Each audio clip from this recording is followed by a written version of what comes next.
Božidar Drašković iz Jasenova. Iz Močioca kažu. Ajde Božidare, izvoli. Na livadi čuva caca 30 ovaca, dolazi joj mlado momče, pa joj vako veli: nemoj caco stajati kraj međe, pusti stado neku moje pređe. Neka bidu pomešana stada, nije važno čija je livada. Stado će nam mirovati, mi ćemo se milovati, a kad bude pao mrak, ti ćeš sa mnom na korak. Bravo. A imaš li još neku pesmu? Ja ovu još jednu. Ajde.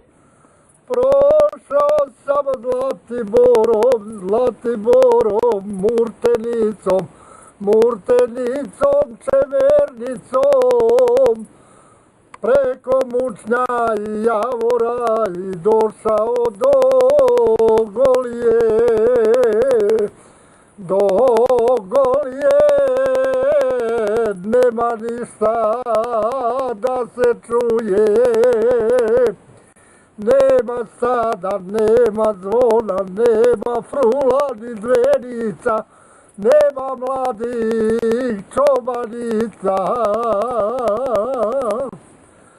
Sa Golijeka sam pošao, na Kušiće selo došao, sa Kušića prosivčine do Močioca. I usput sam svašta vidio, lepe momke bez devojke, a devojke selo neće, u čaršiju rado kreće.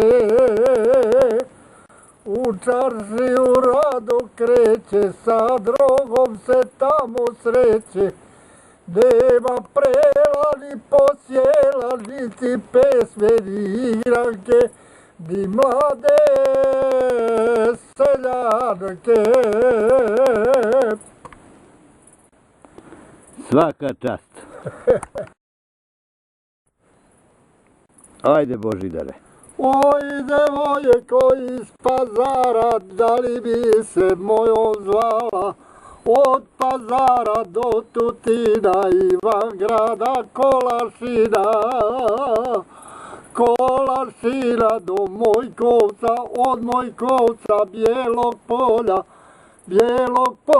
do Prijepolja, od Prijepolja do Varoši, od Varoši do Sjenice, nema take ljepotice kao što je mala iz Novog Pazara.